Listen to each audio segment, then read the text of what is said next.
श्री मेहता जी का आप एक बार स्वागत करिए जोर से। चलिए, बहुत बढ़िया। मेहता जी, मैं यहाँ पहुँचा, यहाँ देखा लोगों का जिस प्रकार का जोश है, मेरे मन में 1% का भी संशय नहीं है कि ये सब लोग आपको फिर से जिताने वाले हैं, यहाँ से कमल खिलाने वाले हैं।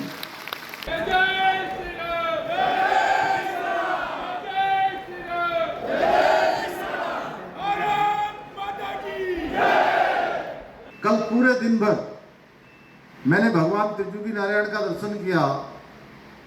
केदारनाथ में भगवान त्रिजुगी नारायण भी का भी एक बड़ा ऐतिहासिक और महत्वपूर्ण स्थान उत्तराखंड के रुद्रप्रयाग जनपद में है।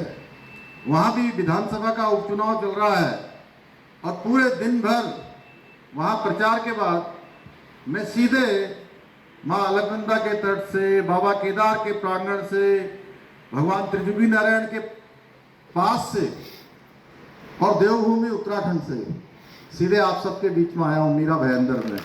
तो आप सब लोगों ने मेरा यहाँ पहुँचने पर, मेरी बहनों ने मुझे तिलक लगाकर अपना आशीष दिया। आप सब ने यहाँ पहुँचने पर मेरा स्वागत किया, अभिनंदन किया। मैं भी आप सबका दोनों हाथ जोड़कर, सिर झुकाकर आप सबका अभिनंदन करता हूँ, आप सबको प्रणाम करता हूँ। भाइयों बहनों, आप सबको पता है कि महाराष्ट्र के अंदर चुनाव चल रहा है और ये चुनाव बहुत सामान्य चुनाव नहीं हो रहा है। ये पूरे देश की दशा तय करने वाला चुनाव हो रहा है। इस चुनाव में, जैसा अभी हमारे जिलाध्यक्ष जी बोल रहे थे कि किस प्रकार से हमको एकजुट होकर, संगठित होकर इस बार मतदान करना है, किस बार एकजुटता का परिचय हमको एक ताकत बनाकर, एक शक्ति बनाकर अपना मतदान करना है, जिससे कि आने वाले समय में यहाँ पर 5 सालों के लिए जो सरकार चुनी जाए वह ऐसी सरकार चुनी जाए जो सनातन को मानने वाली सरकार हो, जो बाबा केदार पर आस्था करने वाली सरकार हो, जो भगवान राम को मानने वाली सरकार हो, भगवान राम के पद चिन्हों पर चलने वाली सरकार हो, छत्रपति शिवाजी महाराज के पद चिन्हों पर चलने वाली सरकार हो। भाइयों बहनों, आप सबको पता है कि यहाँ पर जब यहाँ महाअघाड़ी गठबंधन था, उन्होंने अनेक योजनाएं, उन योजनाओं पर रोक लगाने का काम किया था। रेल परियोजना हो, बधावन योजना हो, अनेक योजनाएं जिनको माननीय प्रधानमंत्री जी के विजल्प और संकल्प में उन सबको रोकने का काम किया गया।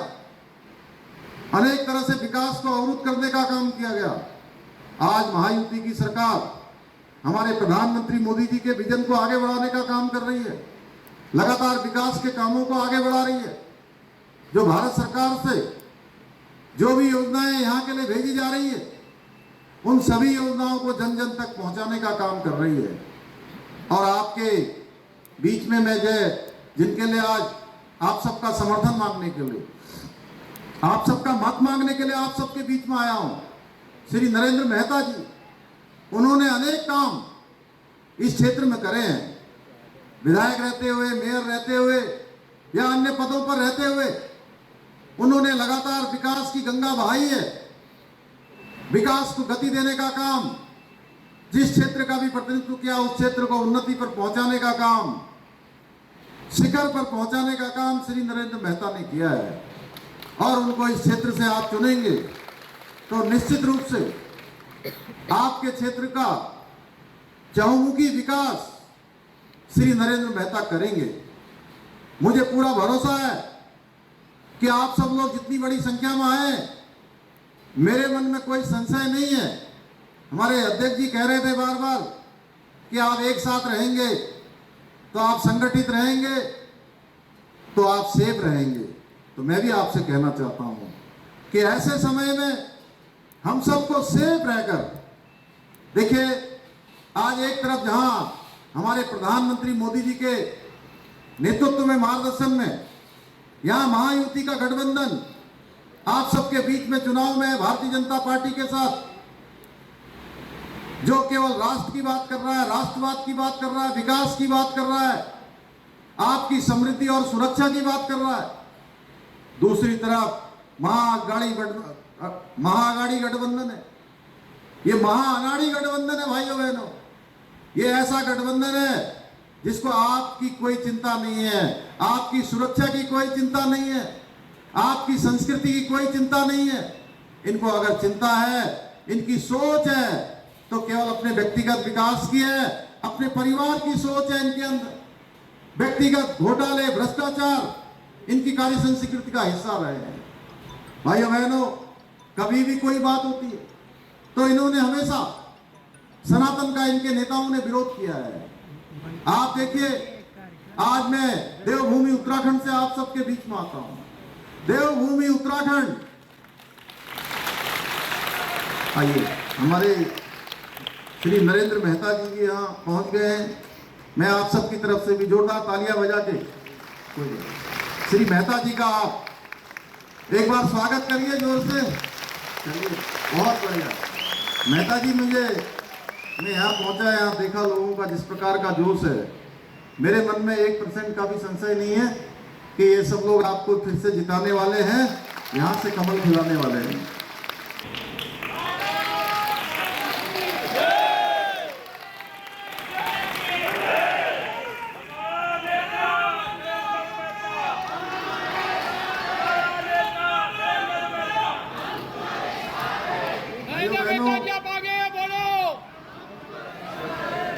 भाइयों बहनों, मैं देवभूमि उत्तराखंड से आता हूं और पूरे देश की आजादी के बाद यह देश का संकल्प था कि पूरे देश के अंदर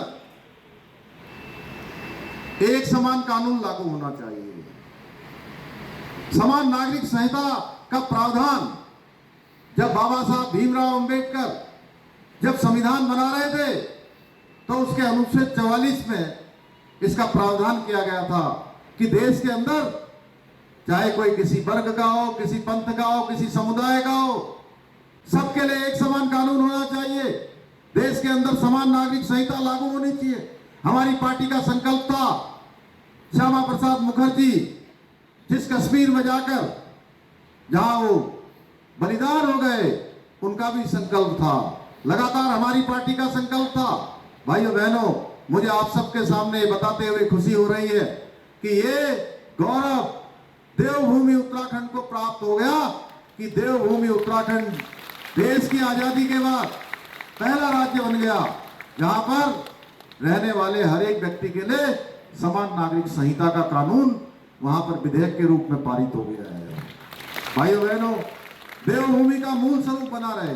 मैं जानता हूं आप सब में से अधिकांश लोग हमारे यहाँ 4 धाम आते हैं, हमारे यहाँ आदि कैलाश जाते हैं, अनेक स्थानों पर हरिद्वार, ऋषिकेश जाते हैं। आप सबकी आस्था देवों पर है, आपकी श्रद्धा है, आपका विश्वास है। हमने देवभूमि के मूल स्वरूप को न बिगड़ने देने के लिए, वहां की डेमोग्राफी को चेंज न होने देने के लिए वहां पर धर्मांतरण का कड़ा कानून बनाया है। भाइयों बहनों, राज्य के अंदर अवैध अतिक्रमण, अवैध कब्जे, उस अवैध कब्जों और अवैध अतिक्रमण से देवभूमि को मुक्त कराने का हमने अभियान प्रारंभ किया हुआ है, जिसमें 5000 एकड़ से भी ज्यादा जमीनें हमने इस लैंड जिहाद से मुक्त कराई है। हमने वहां पर चाहे वो धर्मांतरण हो, चाहे वो लव जिहाद हो या थूक जिहाद हो, उसके खिलाफ कठोर कार्रवाई की है। हमने दंगा रोकने के लिए, जो लोग दंगा करते हैं भाइयों बहनों आप जानते हैं, घुसपैठिए, तमाम प्रकार से जो नीली चादरें, पीली चादरें चढ़ाकर तमाम सरकारी जमीनों को कब्जा करते हैं, हमने कहा है किसी भी कीमत पर हम देवभूमि उत्तराखंड के अंदर इसको नहीं होने देंगे। भाइयों बहनों, हमारे प्रधानमंत्री जी का भी विशेष लगाव है, चाहे बाबा केदार हो, चाहे हमारे भगवान बद्री विशाल हो या आदि कैलाश हो, हमारे आस्था श्रद्धा के केंद्र हैं। वो लगातार आगे बढ़ रहे हैं। 2014 से पहले वहां आने वाले, दर्शन करने वाले श्रद्धालुओं की, तीर्थयात्रियों की संख्या 13 में एक बड़ी आपदा वहां आई थी। वो संख्या घटकर 40,000 रह गई थी। उसके बाद 2 लाख 3 लाख लोग दर्शन करने आते थे। भाइयों बहनों, हमारे प्रधानमंत्री मोदी जी के प्रधानमंत्री बनने के बाद वहां का नवनिर्माण हुआ, पुनः निर्माण हुआ और आज ये संख्या 20 लाख से भी ऊपर पहुंच गई है। आज भव्य केदार और दिव्य केदार बन गया है। इसी प्रकार से आप काशी की बात करेंगे तो काशी भी भव्य काशी और दिव्य काशी बन गया, काशी कॉरिडोर बन गया। महाकाल जाएंगे तो महाकाल लोक बन गया। और हम सब अभी हमने दिवाली मनाई है और इस बार की दिवाली हमारे लिए बहुत खास दिवाली रही। हम सब बहुत सौभाग्यशाली हैं कि इस बार की दिवाली में हम सब ने कुछ विशेष दिवाली मनाई कि हमारे आराध्य प्रभु श्री भगवान राम 500 वर्षों के बाद अपने महल में दिवाली में थे। भाइयों बहनों, ये गौरव हमको किसी और ने नहीं दिया, ये हमारे प्रधानमंत्री मोदी जी ने दिया। भाइयों बहनों, भारतीय जनता पार्टी की सरकार ने दिया, एनडीए की सरकार ने दिया। आज हमारे सभी देव स्थान उनको आज पुनः निर्माण और नव निर्माण किया जा रहा है। आज हमारी संस्कृति का पुनर्जागरण हो रहा है। आज विश्व के अंदर हमारी पहचान हो रही है। आज भारत हर दृष्टि से आगे बढ़ रहा है। आज दुनिया का सिरमौर भारत बन रहा है।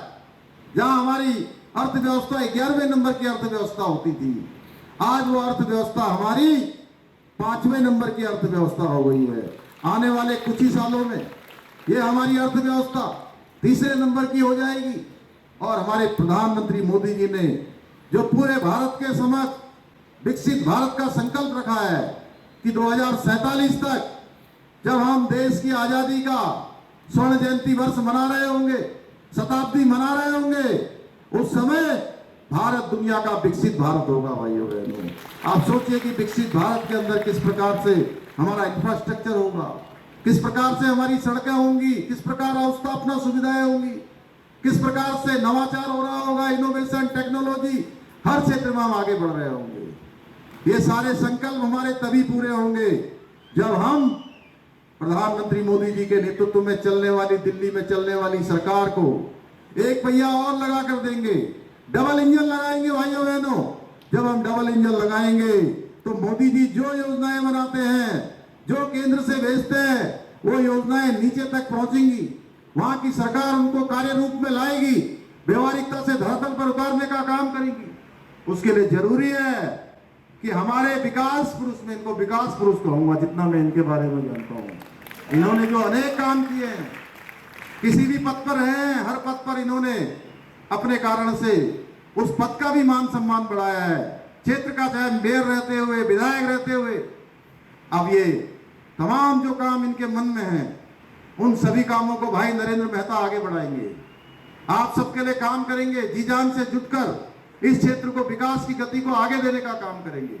और महाराष्ट्र में वैसे भी जो आंकड़े आ रहे हैं, यहां महायुति की सरकार बनने जा रही है, तो निश्चित रूप से आपका प्रतिनिधित्व करेंगे तो आसानी से चीजें धरातल पर उतरेंगी। और डबल इंजन क्यों जरूरी है? आज जिन राज्यों में भी डबल इंजन की सरकार है, वहां विकास अवरुद्ध नहीं हो रहा है, वहां का विकास तेजी से आगे बढ़ रहा है। क्योंकि जो राज्य की जरूरत होती है, राज्य की जरूरत को केंद्र की सरकार वहां से स्वीकृति देती है और केंद्र राज्य की प्राथमिकताओं को प्राथमिकता देता है।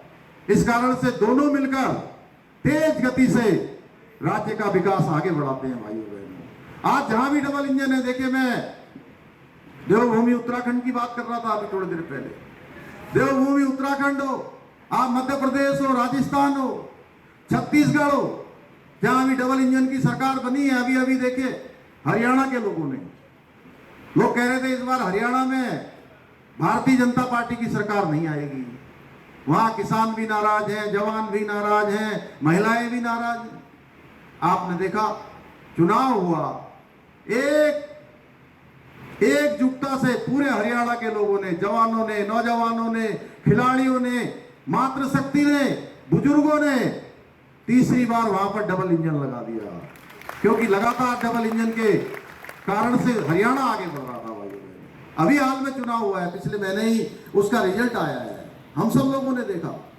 वहीं हमारे बगल में मेहता जी, हमारे बगल में हिमाचल है, और हिमाचल में जब चुनाव हो रहे थे तो कांग्रेस पार्टी वहां कह रही थी कि हम लाखों लोगों को रोजगार देंगे, हिमाचल को विकास के नए पंख लगा देंगे, हम यहां रात में ही दिन जैसा नजारा बना देंगे। चुनाव का रिजल्ट आ गया, गलती से वहां कांग्रेस की सरकार बन गई, और कांग्रेस की सरकार बन गई तो आज स्थिति ये हो गई, विकास तो छोड़िए दूर, आप नौकरियां देना तो दूर की बात है, जो कह रहे थे लाखों नौकरियां देंगे, अब वहां पर जो तनख्वाह देने के लिए भी, वेतन देने के लिए भी उस सरकार के पास वहां पैसा नहीं है, सारा खजाना खाली हो गया। उन्होंने कहा था महिलाओं के लिए योजना लाएंगे, जवानों के लिए योजना लाएंगे, कोई योजना नहीं लेकर आए। कर्नाटका में चुनाव हुआ, कर्नाटका में भी बड़े बड़े वायदे इन्होंने करे, लेकिन चुनाव के बाद वहां की स्थिति क्या है सब जानते हैं, कोई भी वायदा इन्होंने पूरा नहीं किया। अभी पिछले दिनों लोकसभा चुनाव में मुझे तेलंगाना जाने का भी अवसर प्राप्त हुआ, मैं तेलंगाना के कुछ स्थानों पर गया था, वहां मुझे लोगों ने बताया कि तेलंगाना में भी कांग्रेस की सरकार बड़े बड़े वायदे करके कि हम महिलाओं के लिए काम करेंगे, नौजवानों के लिए बेरोजगारी भत्ता देंगे, किसानों का ऋण माफ करेंगे, कोई काम इन्होंने नहीं किया। भाइयों बहनों, ये जहां भी सरकार में आते हैं पूरा सुव्यवस्थित बना पूरा एक स्ट्रक्चर खराब करने का काम करते हैं। आपने देखा होगा, अगर इनको काम करना होता, अगर ये देश को आगे बढ़ाने वाले होते तो आज मोदी जी जितना काम कर रहे हैं इतने काम करने की आवश्यकता भी नहीं पड़ती। देश पहले से ही विकास की रफ्तार में तेजी से आगे बढ़ गया होता। इन्होंने अपने समय में कोई काम नहीं किया, 60 सालों तक पूरे देश के अंदर इनकी सरकारें रही हैं, और उन सरकारों के समय में केवल और केवल भ्रष्टाचार हुआ है, केवल और केवल घोटाले हुए हैं। आप देखिए 2014 से पहले का समय याद करिए, आप अखबार उठाते थे तो प्रतिदिन कुछ न कुछ निकलता था कि आज ये घोटाला हो गया, आज कोयला का घोटाला हो गया, आज 2G स्पेक्ट्रम का घोटाला हो गया, आज 3G स्पेक्ट्रम का घोटाला हो गया, आपके यहीं बंबई में बड़े बड़े प्लाटों का घोटाला हो गया, फ्लैट्स का घोटाला हो गया, जमीनों का घोटाला हो गया है। जमीन में, पाताल में, आकाश में कोई जगह ऐसी नहीं बची जहां इन्होंने घोटाला न किया हो। पिछले 10 सालों में प्रधानमंत्री मोदी जी के नेतृत्व में एक भी घोटाला नहीं हुआ है। देश तेजी से आगे बढ़ रहा है, दुनिया के सामने आज भारत का मान सम्मान और स्वाभिमान बढ़ रहा है। पूरी दुनिया आज भारत के रुख का इंतजार कर रही है। 2014 से पहले के भारत की कल्पना करिए कि 2014 से पहले का भारत कैसा भारत था। 2014 से पहले का भारत जिसकी पूरी दुनिया के अंदर पहचान बन गई थी कि दब्बू भारत, पिछलग्गू भारत, और विश्व के मंचों पर अपनी बात भी न कह सकने वाला भारत। भाइयों बहनों, उस स्थिति से आज दुनिया के अंदर कोई भी बड़ी घटना होती है तो पूरा विश्व भारत के रुख का इंतजार करता है कि भारत इसमें क्या रूप लेने वाला है। भारत का विश्वास, भारत के ऊपर पूरी दुनिया का विश्वास बढ़ा है। हमने देखा रूस यूक्रेन का युद्ध होता है, हमारे यहाँ के भी बहुत सारे छात्र छात्राएं, हमारे घरों के बच्चे, वहां कोई मेडिकल की पढ़ाई करने गया हुआ था, कोई इंजीनियरिंग की पढ़ाई करने गया था, कोई वहां कोई किसी प्रकार की ट्रेनिंग में गया हुआ था, वो सारे के सारे वहां फंस गए थे। उन सबको प्रधानमंत्री मोदी जी ने रूस और यूक्रेन दोनों के ही राष्ट्रपति को टेलीफोन पर बात की, और टेलीफोन पर बात करने पर 4.5 घंटे का युद्ध विराम हो गया। सारे बच्चे हमारे सुरक्षित हिंदुस्तान निकल कर आ गए। यह है हिंदुस्तान की ताकत। इतना ही नहीं, हमारे पड़ोसी पाकिस्तान के बच्चे भी अपने हाथ में तिरंगा लेकर वह भी सुरक्षित बाहर निकले। भाइयों बहनों, यह आज नए भारत की ताकत है।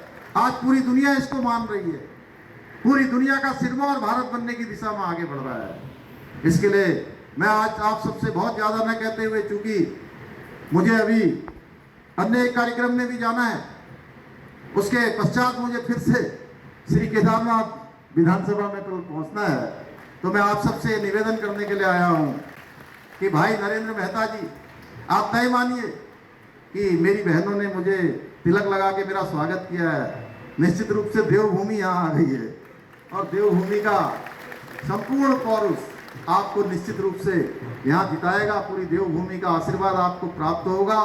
20 नवंबर को श्री नरेंद्र मेहता जी का जो कमल का फूल वाला बटन है, उस बटन को आप सबने दबाना है और जो भी हमारे जानने वाले हैं, पहचानने वाले हैं, छुट्टी होगी उस दिन, ऐसा न करिएगा कि छुट्टी वाले दिन कहीं का प्लान बना ले और कहें तो छुट्टी है।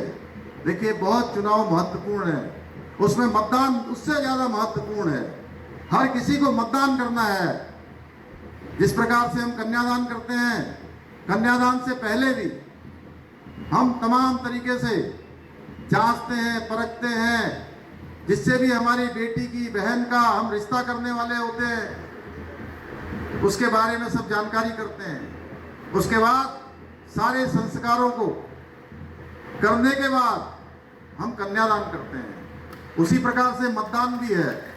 इसलिए मतदान भी जो है एक पवित्र हमारा काम है।